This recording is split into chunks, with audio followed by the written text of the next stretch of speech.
Welcome to the Killing Podcast, Season 2, Episode 7, Keylela. I'm so glad you had to say it, because I would have screwed that name up. What would you have said? Keylela? No, Keylela. Keylela. Okay. I knew you were right. I just know I would have screwed it up. All right. So, I'm your host, Martha Southgate. And I am Rob Southgate. There's so much in this episode. Okay. We got to jump right in. We got the sleepover. Yes. Okay, so hello. Okay, wait. Let me start out by saying it's raining. It was raining. It started out with an outside she's shot. Looking out. Raining. Sarah's looking out the window of Holder's apartment, and it's yes, it is raining.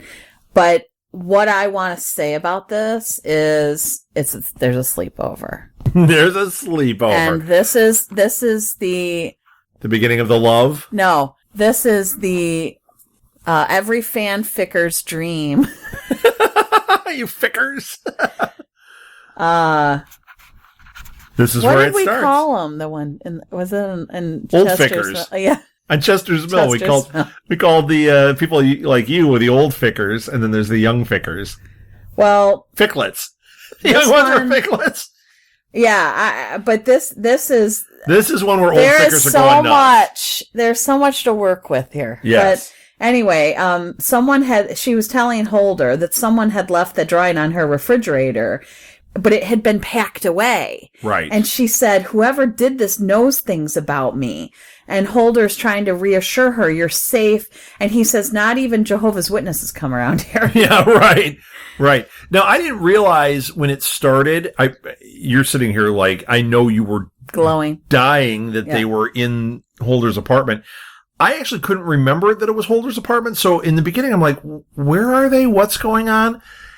Yeah, okay. As soon as he starts getting comfortable there, I realize it's Holder's place. Because he's got all of his stuff around there. It's really great. And it gives you such insight into the characters when you see where they live. Like, Sarah is in a dump of a motel. Right. Or sponging off Reggie's boat. Right. And Holder's got he's got his little nice pad. Life. Yeah. Well, and it's kind of interesting because if you look at X-Files and you look at Mulder's apartment was always dark and sparse and he didn't have anything. Did have a waterbed at one point. Yeah. But you know what I'm saying? Yeah, you do get to really know the characters when you see when you see where they live. Yeah. And Holder really has it together. He's got a cute apartment. Yeah, these guys are the opposite of Mulder and Scully though, because Scully had the nice put together place. Sarah, she's got Band-Aids holding up pictures on her fridge. Yes. So he and Jack are playing Monopoly, and someone is freaking watching her. Yes. Oh, this needs to stop because I cannot sleep. Who is this watching? You can't sleep? I can't. I want to look out my window, and I go, don't look out the window. Somebody's in the car watching you. Right. Yeah. I just keep hearing that song. You I always feel like somebody's watching me. Just like that song. That didn't probably sound anything like what I just did. It didn't. But, who did that? Kim Carnes? No. Jay Giles Band? Who did that? How do you get a woman and then to a... I don't know. I don't know. Who did that? I didn't listen to that kind of music. Michael Jackson or somebody. No, it wasn't Michael Jackson. Did he go, hoo-hoo, in the middle of it? Pretty much. No, I don't think so. Okay. So commercial. So wait, we got my line here. Yes. So the next scene, Sarah's coming out of a bedroom and Holder says... She rises from the dead. I told you Posturepedic is the shiznit. Oh, I died. Yeah, and wasn't he making his eggs at this point? His jalapeno eggs? He called them something funny. He had some funny name. He's making breakfast. Yes. But he was funny. He was on fire in the morning. He kills me. Yeah. He just kills Sarah me. goes over and she's looking at his bookshelf, which is hilarious because his books are like he makes some comment about how they're like, you get a bag of them for $1 at the used bookstore or something. So what kind of random things does he have over there? But before that, you're going to say it? No, you say it. It's too funny. He says, I see you found my knowledge corner. my knowledge corner. Oh my God, I died. He also says that my dojo is the sanctuary of light. Oh, he just kills me. Oh, he's too much. Oh my gosh, my knowledge corner. Like, I want to call it that for the rest of my life. But we have so many knowledge corners because we're bookaholics. But I just... we also didn't say it's day 20. And I want to point out, because at the beginning it was raining, but when it says day 20, it's not raining. Oh, that's good. That's a first. Well, probably not, but it's one that I noticed it. Okay. I actually wrote down another funny line that he said when Sarah was coming out, of the bedroom. Holder's actually talking to Jack, and he's talking to him about, the organic eggs and why he has to eat them. And he goes, "It's lonely on a farm. That's why you buy organic eggs. You never know what's been inside of a chicken." Oh. He's so wrong. So I love him. Sarah, when she's looking in his knowledge corner, she finds a book about the monarch butterflies. Yeah. And once again, Sarah's got that look. And Sarah's working. She always working. She's looking at this, and she's looking, and, it showed kind of a map, and it looks like that area where, like, maybe the casino is. It looked like it was an island, kind of.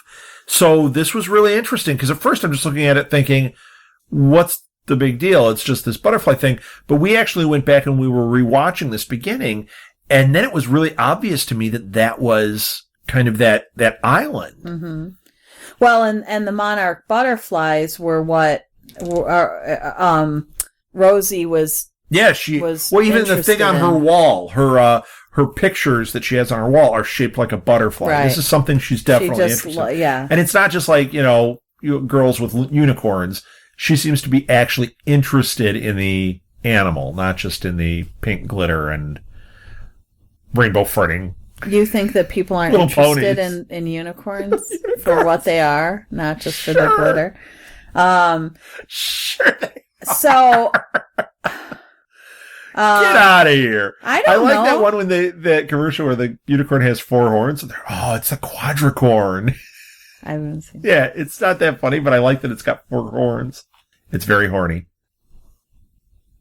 You're taking me out of my sleepover here. Oh, I'm sorry.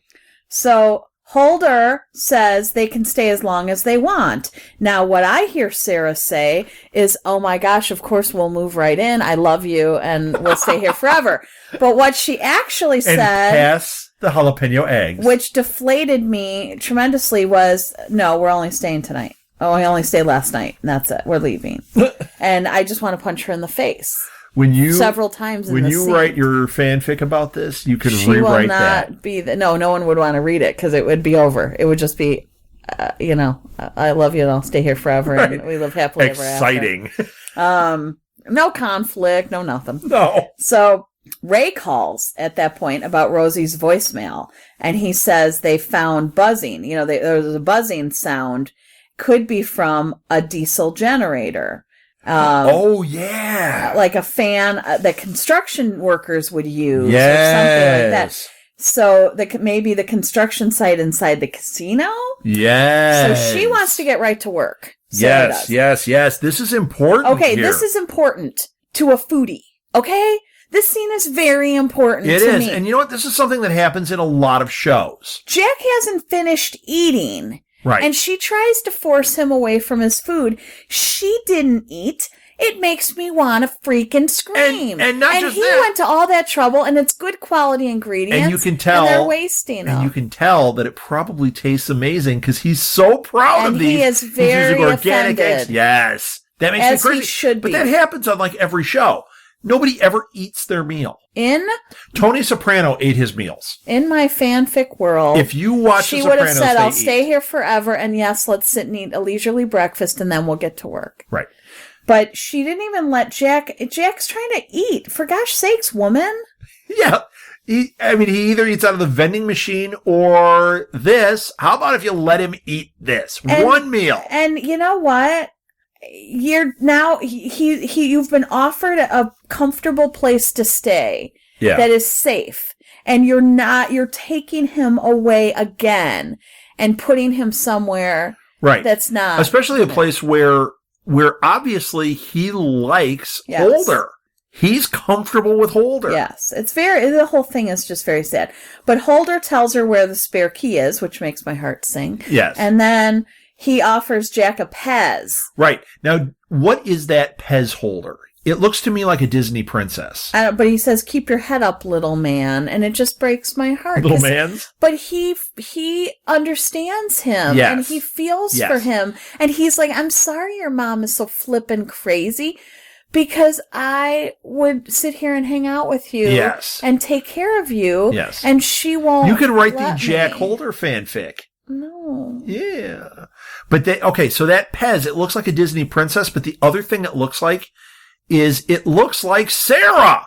Look at its hair. It's got this red hair. It looks like that shot of her when she's standing there and she's looking out at the city from behind, and she's got the red Ariel? ponytail.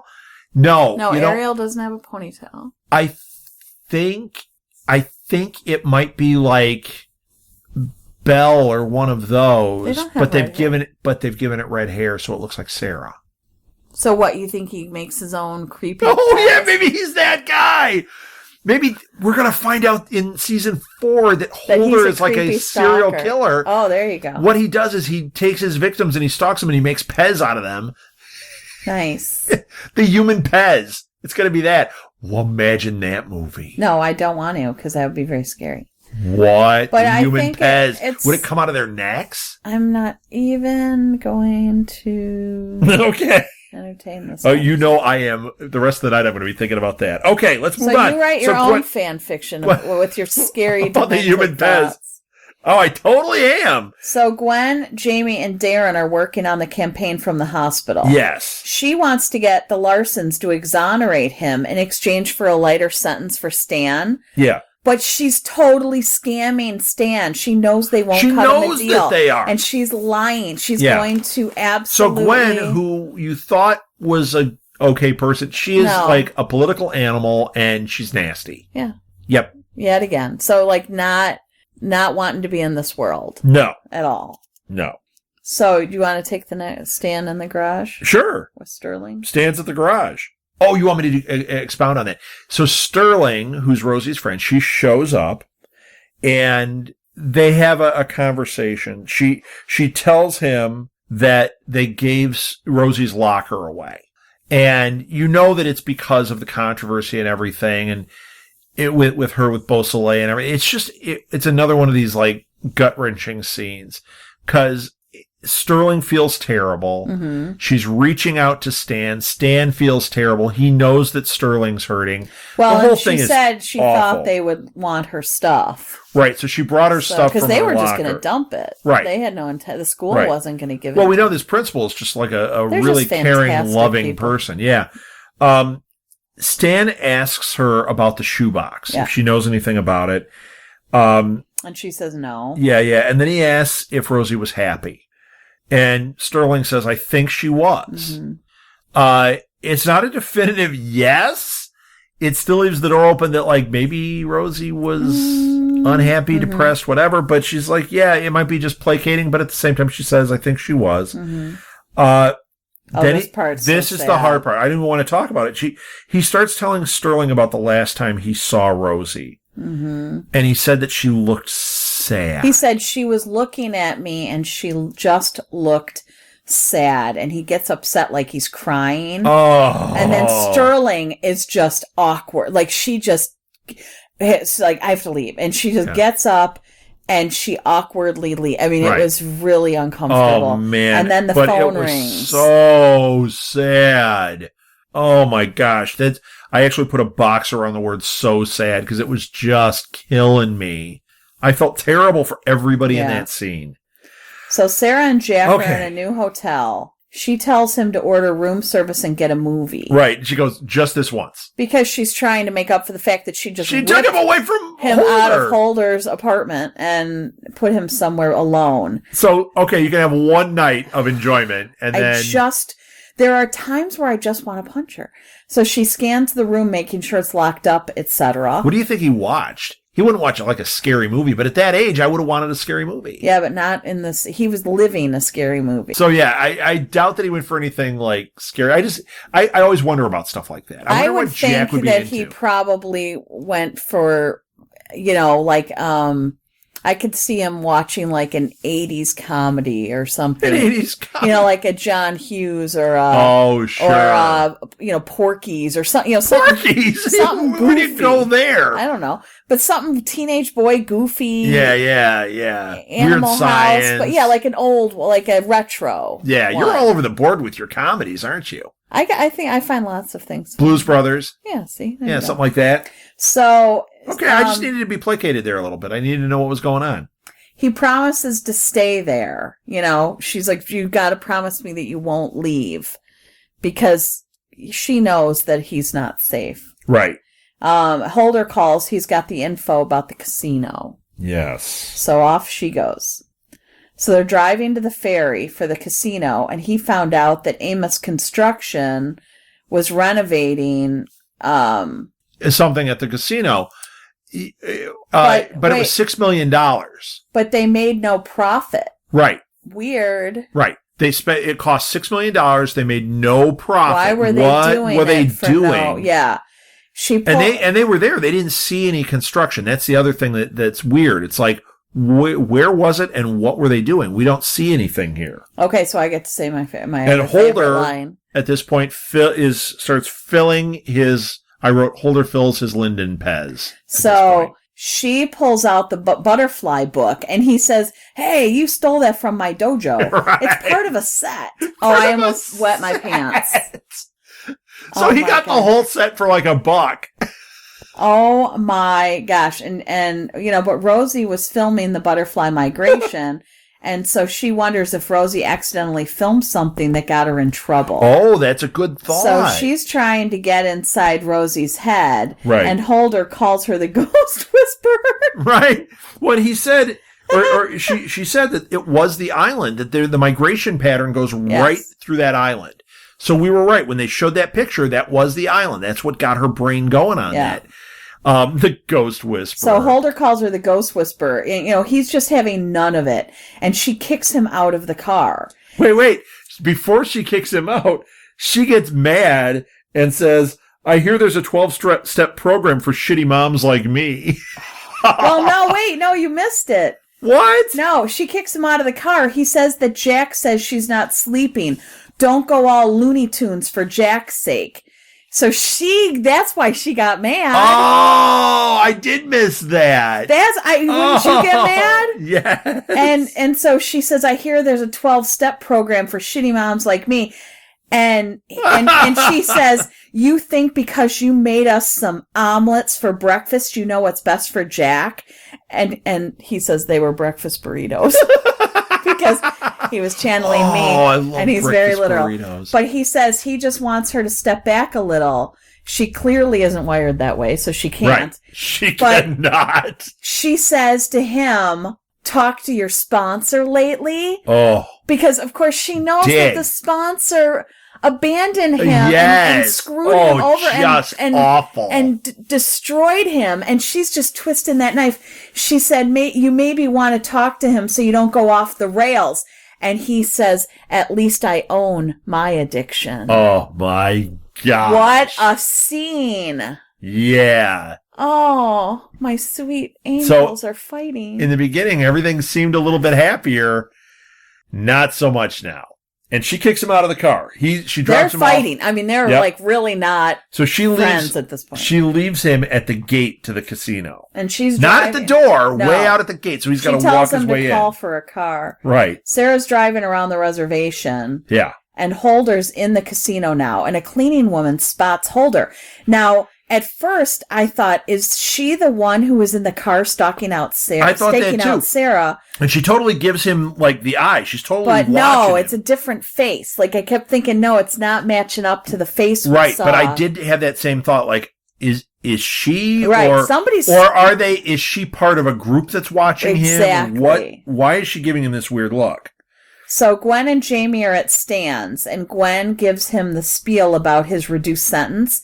He wants to see the deal in writing. Right. Yeah, Gwen can't give him a deal in writing. Right. So she gives him a veiled threat instead about how the media misleads people. Right. And that, essentially letting him know, we could smear you. Yep. We could just... Yep. So play ball or this is going to go break bad for you. This is not good. Yeah. And once again, Gwen showing her true colors. Don't like her. Sarah is at Point Uric. Yes. And it says keep out. So, of course, she goes in anyway. Of course. And we see that totem pole. Yeah, an old totem pole. So we know this is the reservation. This is the old area. So Holder's playing blackjack in the casino. And then I'm looking and going, is the dealer the guy from the car? Because then I start looking like I want it to be everybody. Yeah. And I wrote, no, probably not. Right. Because I couldn't tell if it was a man or a woman in the car. Right. So I kept looking at everybody's faces going, wait, is that the face? Yeah, who is it? Yeah, I know. It was tricky. Well, and once again, it could be multiple people. We've only seen one, but it could be a few people that are watching them. We don't know. So we are looking for those clues here. Probably not, but we are looking for them. So Gwen and Jamie Wait, no. He starts chatting go ahead. The dealer. This is important because he goes and he sits at the blackjack table. He's talking to the dealer. And the dealer, obviously, at least to me, it was obvious. I was thinking that the dealer knows there's something up. Mm-hmm. So he points Holder in a direction rather than just ignoring him or shutting him down. He tells him the girls will know about the renovations. Ask them. So he actually, this is a character that probably knows something isn't right here. Mm-hmm. I can't get involved, but he points him in a direction. Yeah. So that was really good. Very he went to the right table. So Gwen and Jamie tell Darren that Stan said no, and she admits that she was scamming him. Yeah. Jamie says it's okay. This was horrifying. Jamie says it's for the best. He's a Debbie Downer. Yeah. Wow. His daughter was just his killed wife, and his wife left. Yeah. And you're calling him a Debbie Downer? You know what? I stopped. You callous man. I stopped at this point with my notes because it was so bad. All I wrote was really gross political stuff. Yeah. Just vile. Yeah. And then Gwen actually says, I wrote one line that she said, which to me also was super gross. She says to Darren, running is more important than walking. Yuck. This guy can't walk. Mm-hmm. And yeah, you're trying to motivate him, but you know what? It's not. It's too soon. That's when we say too soon. Right. Maybe like the thought of running your campaign and all that is more important than, you getting up and walk. You stepping up and being the man you're supposed to be. But that's not the speech she's giving. No. She's telling him, you're a crybaby. Right. And this is, you winning an election is more important than your personal. Yeah, let's have her not be able to walk and then see how she handles it. Yeah, so this whole thing was just stomach turning. They're just all scummy. So Sarah's caught by the casino manager, and she calls her out for robbing her people. Yes. Well, Sarah calls her out for robbing her people. She tells her that she knows that Rosie was there, and the woman tells her about Keylela. Right. Tells her that story. Tells her the story. And she has Muscle show up, and she threatens Sarah. Well, we should say the story of Keylela. You can say it if you want. I'm not going to tell the story, but she says the story was a lie and that it's a warning from the white man. And really, when she's telling this and she's telling about this warning, what she's really doing is she is very clearly threatening. Oh, absolutely. Well, Linden. she does it in a lot of ways to the point that Linden says to her, I'm a cop. And the woman said, anything could happen on this land. You've been warned. Right. So it starts out with this story, and it's veiled, not veiled very well, but it makes Sarah nervous enough that she has to say the words, I'm a cop. Yeah, it doesn't matter. And when she says that, she escalates. Yeah. You've been warned. What is going on? This makes me not want to go anywhere near a reservation. Yeah. Even though, I don't think this is commonplace. This is really unsettling. Yes. Okay. Well, Darren shows up at Stan's. I was quite shocked at that. I was too. And talk about unsettling. What's he doing there? He tells him the truth. Yes. He says that Gwen lied, and they bond on their mutual losses. Right. And he says he had absolutely nothing to do with Rosie's murder. Right. Like, finally, at least he's saying it. Yeah, well, he could have said that a bazillion episodes He could have gone ago. to Stan way back, right. even before he was accused of being involved, and said, I feel for you. This is a really terrible situation. And Stan says no. Because he's the guy of the people. He's right in there with it.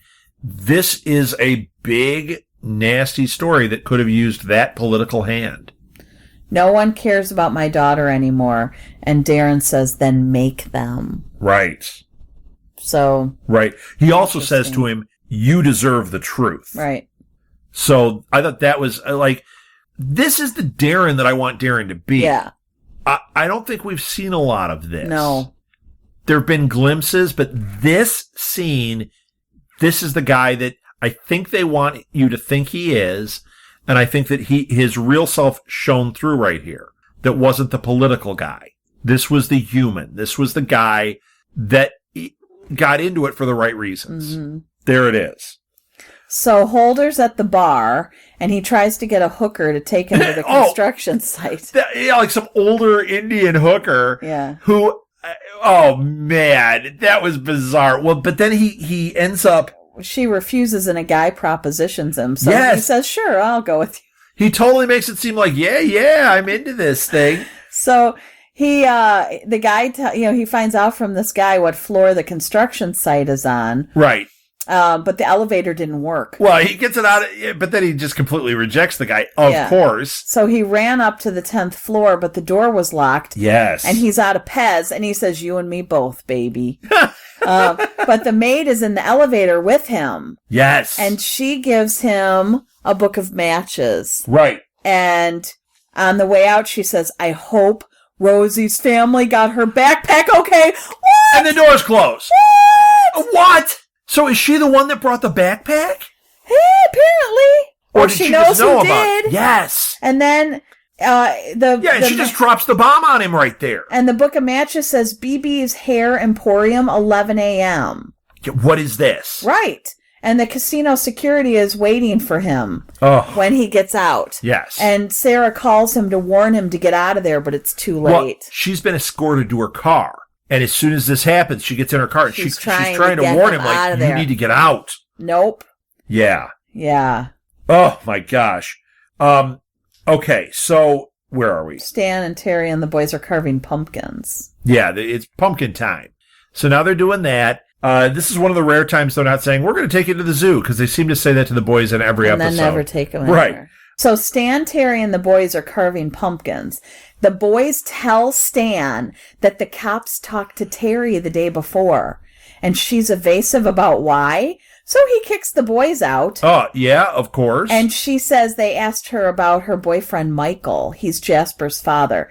She admits they met through Beausoleil. Oh, man. She says she didn't know. So Stan didn't know any of the Beausoleil no, she's stuff. ready to kill. He's ready to kill her. So she says she didn't know Rosie had anything to do my gosh. with Beausoleil. So we just got answers here. Wait, but she says she only went on the website once. Stan screams, get out of my house. Yes. Because I would have freaking killed her. Because he's thinking, what did you get my kid into? You got my kid killed. You let her go on this website? Right. You introduced her to that world? Yeah. What is wrong with you? What is wrong with Terri? What's wrong with these women? Yeah, crazy. And Stan, now you see what a bad choice you were about to make. Thank goodness it was just a kiss and you got out of there. Oh my gosh, this is terrible. A disaster. So she's gone. Yeah. So Sarah finds cops talking to Jack at the motel. Yeah. This was so terrifying. It's two guys from Child Protective Services. Oh my gosh. How? Did you see this coming? No!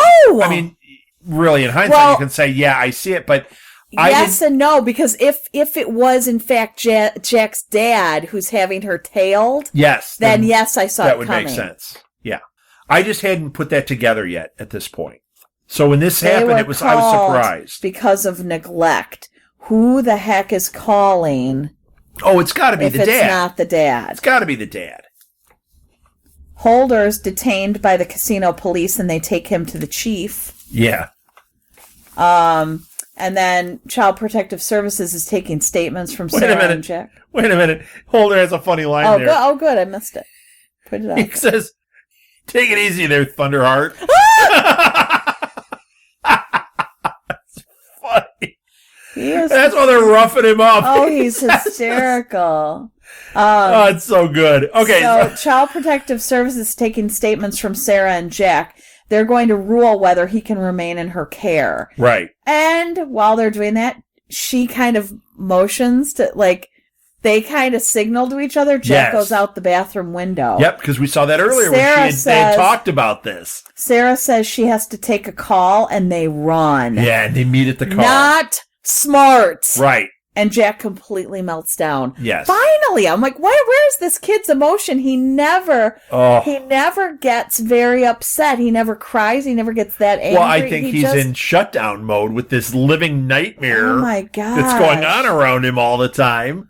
Wow. So yeah. he just completely melts down. Yes. So He's crying. Darren is having his press conference, and Stan shows up. Oh, this was great. Okay. I loved this. Except that he completely did something that they weren't expecting. Well, I love this because he reads a statement, and then he offers a $12,000 reward for anyone who finds he doesn't Rosie's read his killer. Statement. He doesn't read the statement, not the one that they gave him. He reads statement. Yeah, I said he reads a statement. I didn't say that he reads their statement. His statement. Yeah. He goes off script, offers a $12,000 reward to find Rosie's killer. Yeah. This is so bad for them. Yeah. This is going to cause a lot of trouble. That's one of those things, like, it seems like a good idea. Like, I'm going to offer this. I'm going to circumvent this. I'm going to do my own thing, and I'm going to get answers. But you know what? This is cracking open a lot of kooks. Oh, yeah. This is going to make Sarah's job harder. This is going to attract bad attention in ways that they don't want. Yeah. So, yeah. At the same time, I love that he did it. Because finally, take some action that's... Well, that's not beating somebody up. Yeah, that you feel is positive. Yeah.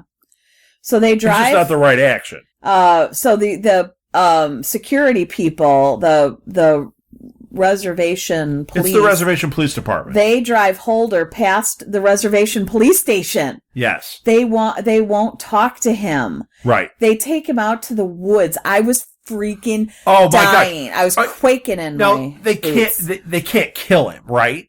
Well, I mean, do we know? Have you seen? Is he in the whole series? I would assume. I don't know. Because I don't know. I mean, I haven't seen. But they sure as heck could really hurt him. But I mean, I'm really, the stakes in this are high enough that I'm thinking, what if they kill Holder? Because if you think about a lot of shows, especially one like this where we've had a lot of fun Holder stuff going on, we've had a lot of character development, a lot of times that's when they set you up and they kill a character. Why? It just happens in a lot of shows. Huh. I've seen it a lot in shows where you get they do it on the reality shows. Like if you watch Survivor, if they focus on a certain character and they kind of, you start to get kind of attached to them, that's the character that typically goes home. So this was really making me nervous. There was a lot of positive Holder. I don't agree with you. No? No, I don't. You don't think that happens? No, they usually want to keep them because the audience likes them. Right. I just mean in this particular episode, it was making me nervous because this show, I don't trust it to follow the normal conventions. Yeah, I don't know. I just don't. But I don't think. There are certain shows when I watch them, I think, I brought up Sopranos. You'd lose the whole audience if you killed off either Holder or Sarah. Okay. No way. But I didn't know how bad it would be, what they were going to do to him. Yes. And I don't know. I had a moment of feeling that they could kill him. I had a real feeling that it could happen.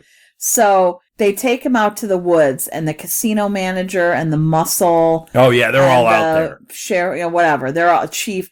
They beat the heck out of him while she let Sarah listen over the phone. Yes. That is freaking twisted. It's scary. Sarah doesn't know where they are. They're in the woods. And Holder's getting the crap kicked out of him. It's terrible. Yeah, just terrifying. Yeah. So... Wow. That was so it. So now we got to rush into the next episode because I'm freaking out. I know. That was unbelievable. Well, let's do a little business here. Let's wrap it up. Thank you for listening, everybody. This has been the Killing Podcast. You can find our past episodes on our website at www.southgatemediagroup.com. You can also find all of our other shows. We've got like 27, 28, 29 shows on there now. It's kind of crazy. It's still growing. Please follow us on Twitter. That's not episodes. That's actual individual titles. Shows. Those are titles. And they don't just have like one or two shows on. Some of them do, but a lot of them have like 10, 20 shows episodes, on them now. So episodes. So lots of things to listen to and enjoy, and get in contact with us. You can write to us our email at southgatemediagroup@gmail.com. Send us your thoughts on the show, on questions, theories about season 4, any of that kind of stuff, or even just great Holder quotes. We love to get those too. You can follow us on Twitter. I'm at rsouthgate. Martha, you tweet from SMG Pods. SMG Pods. And we also have the Killing Pod is another Twitter that we have that tweets out the new episodes as they come out. You can find us on Facebook. Just type in The Killing Podcast. Find us on iTunes. Find us on Stitcher. Boy, you can just find us just about anywhere. Tell your friends. Review us. Give us good ratings. It does get people interested. It brings people to the show, which adds fuel to the fire to get people interested in The Killing. And season 5. Let's see if we can't build some momentum. When season 4 hits, we don't want it to be, hey, season 4 and done. Mm-hmm. We want Netflix to pay attention and say, wow. Look at that audience. Look at the audience. Look at the fan groups. Look at the podcast. This has legs, and you want this to keep going. So that's one way you can do it. That's it. Let's wrap it up. So for the Killing Podcast, I'm Rob Southgate. I'm Martha Southgate. Until next time, maybe we will find out who killed Rosie Larson. If you would like to donate to help pay for this and other Southgate Media Group podcasts, simply go to our website, southgatemediagroup.com, and click on the donate button. It can be as little as $1 or as much as you want. Help keep this fun going by supporting this and our other shows. Thanks again for listening, everyone. You're the best fans in the world.